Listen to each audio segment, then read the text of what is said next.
For some context, I'm a 25-year-old female, and this happened to me when I was a child, around 12 years old to be exact. During this time, I was an only child and always have been ever since my dad had left me at the age of 10, and I had been living with my mom ever since. Because my mom and dad had basically gotten a divorce, her and I moved to another state. We had bought our new home and were excited to start our new lives. The house we had moved into wasn't anything too special. It was just your average house appropriate for 2 or 3 people. And seeing as it was only my mom and I, it was perfect for us. Anyway, my mom had found a job pretty quickly and she'd been the one working late hours into the day, which meant that I had to walk home from school. Why I don't take the bus is another story, but I genuinely enjoyed walking for a 12-year-old. One day, I was doing my usual routine of walking home from school when I was walking in front of the house next to mine. For whatever reason, I looked toward the front yard of the house and noticed a dog inside its kennel taking a nap. Excitement filled my body as I adored dogs.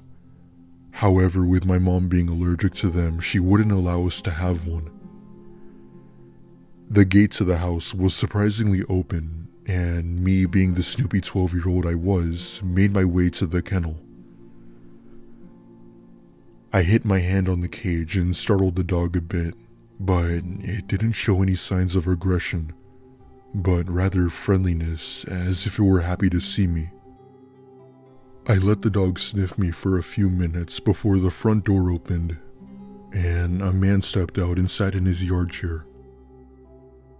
By the looks of it, he looked to be about 30 or so. Realizing I got caught on his property, I got up and started making my way over to my house. However, the man then yelled something along the lines of, "Hey, don't be scared. You could pet the dog. I don't mind." He introduced himself as Tyler and asked if I was new to the neighborhood.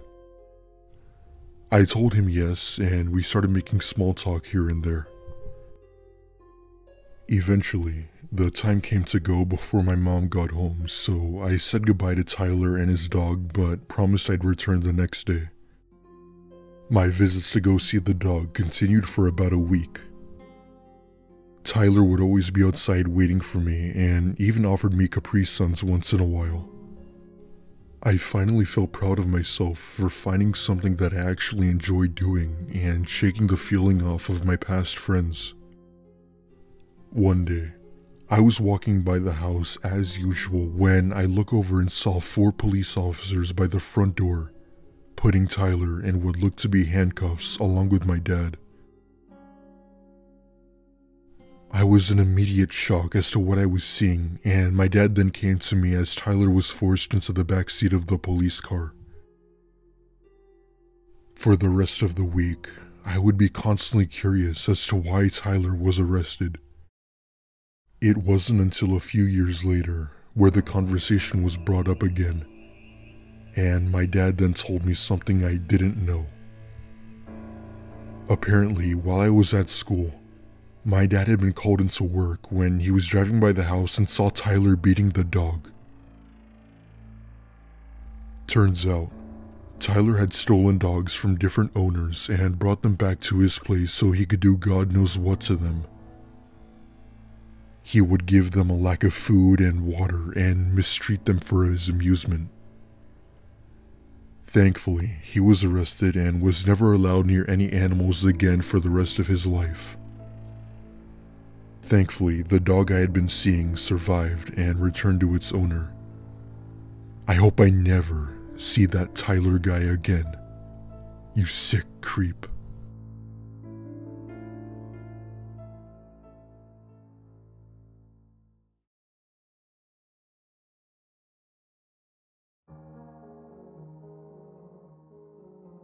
This story is told in the perspective of a female.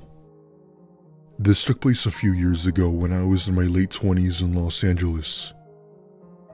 I had just recently graduated from college and had just bought my first house in a gated community in the suburbs. It was a decent neighborhood with a playground, a pool, and even a racquetball court, which is more than you could ask for with it being a suburban neighborhood. One day, my boyfriend had just dropped me off at my house after seeing a movie, and I was worn out to say the least. Because I was so tired, I figured laying down on my bed would be a nice distraction from unpacking the rest of the boxes from when I moved in. Needless to say, I had probably laid there for a good 10 minutes when I heard a knock at the door. I got up from bed and answered the door and was greeted to a Latino man I'd never seen before, holding a plate of cookies. Hi, can I help you? He introduced himself as Louis, and he then begins to explain that he was my neighbor and came to welcome me to the neighborhood while presenting the plate of cookies. I tell him that it was very sweet of him to do that and thanked him for the cookies. He welcomed me once again and took off back to his house, which happened to be right next to mine. The next night, I had been unpacking some boxes while wearing yoga pants and a tank top as there was no AC. Unfortunately, I didn't look into the air conditioning system while buying the house. Because it was so hot in the room, I opened the windows to let that cool night breeze in when I see Louis looking at me through his window. He gave me a smile and raised his hand to say hello. I awkwardly smiled back and waved at him and immediately closed the windows and blinds.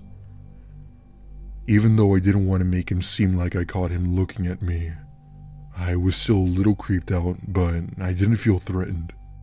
However, his stalkerish encounters didn't end there.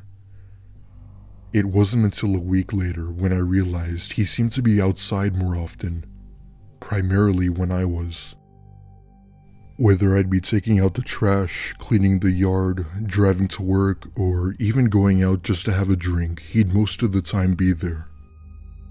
I told my boyfriend about it, but with him being a not-so-overprotective dude, he didn't take me seriously. He claimed that Louis was just a harmless weirdo looking for people to talk to. His stalkerish moves went on for about a good month before I finally took a stand and went over to his place. He opened the door and his face lit up with pure joy once he saw me. I told him in the most polite way that he was sweet, but to please stop looking at me all the time and that I have a boyfriend. His face of excitement turned into an upset frown within a matter of 2 seconds, and he then shut the door in front of me. Coming from a 30-year-old, it was much more disturbing. Fast forward till a couple of weeks later, I came home one day from work to find that my house had been trashed. Furniture turned over, broken glass, holes in the walls, and even my fish tank was broken. I went through the footage from my Google Nest and was utterly horrified to what appeared to be Louis in my house. I called the cops and pressed charges on Louis. Turns out, this wasn't the only time he had been in my house while I was gone. He admitted to sneaking into my house several times over the time I was living there, and I went on to get a restraining order.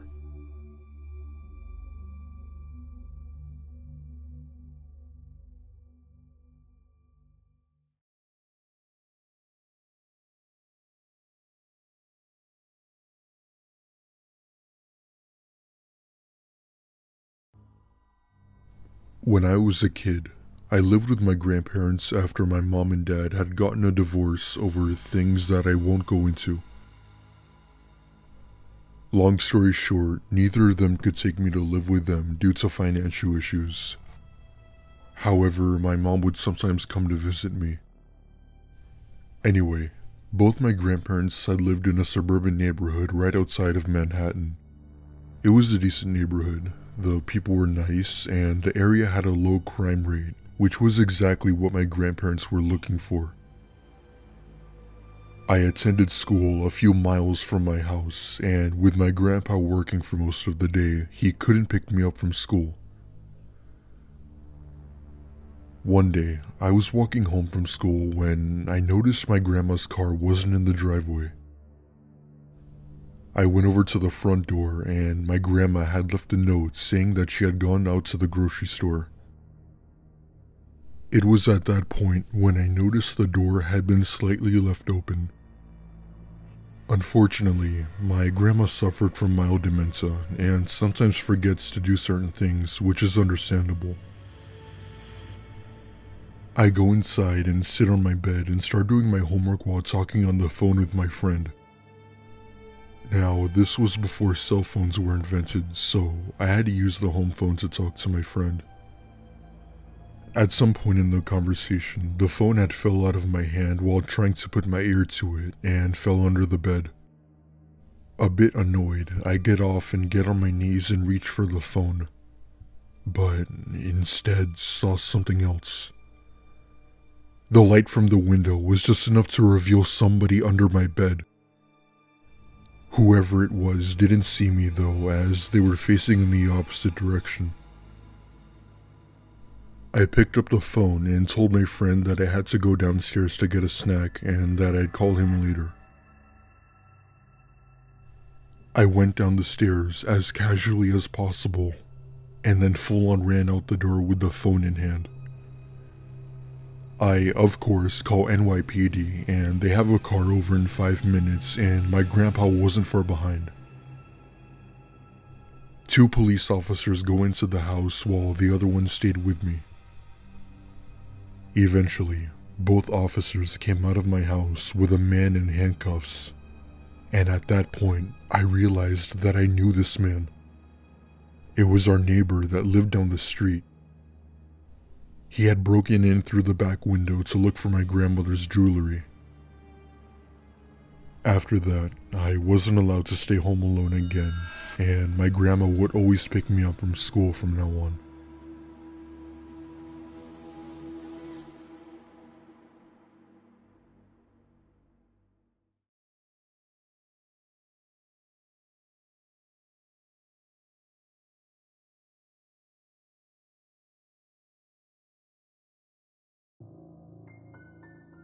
A little bit of context as to what made this story absolutely terrifying. I'm a female, currently a college graduate, and had just moved into an apartment since I was saving up to buy a house. Because of the global pandemic, apartment housing prices were skyrocketing and everyone was behind on their payments due to losing their jobs, forcing them to move elsewhere. And being a 25-year-old female working 2 jobs while getting paid minimum wage, I was financially unstable. I mean, I had help from my parents, but that didn't do much. Anyway, in my first week of living there was a man who had been living in the room next to mine for a few months now. His name was Gus, and he seemed very friendly. I met him the same day I moved in. We talked for a bit, told him it was nice to meet him, and hoped to see him again soon. That same night, while I was in my room reading, I began to hear loud thumps on the wall behind me. I could only assume that it was Gus doing God knows what, but it wasn't my business, and so I tried to ignore it the best I could. However, the banging became so loud that I couldn't take it anymore. I went over to Gus's door and knocked on his door, a bit annoyed, and I told him to please keep it down. He apologized and said that he would try to keep it down, as he claimed he was just putting in nails so that he could hang up pictures. That's when I began to notice small sections of his area. His living room was a mess and it smelled horrid. There were shards of broken glass, empty beer cans, and what looked to be black mold on the ceiling. I told him it wasn't a problem and to have a nice night. The next morning when I was leaving to go to work, I was talking to the person at the front desk when I brought up Gus in the conversation. The clerk had this confused look on her face. She asked for Gus's room number, and as soon as I told her, she said that that room had been vacant for 8 months and that it was due for renovation. In other words, nobody should have been living there. A week later, Gus had been arrested. Apparently, he had a history of assault and rape, and that still gives me chills till this day.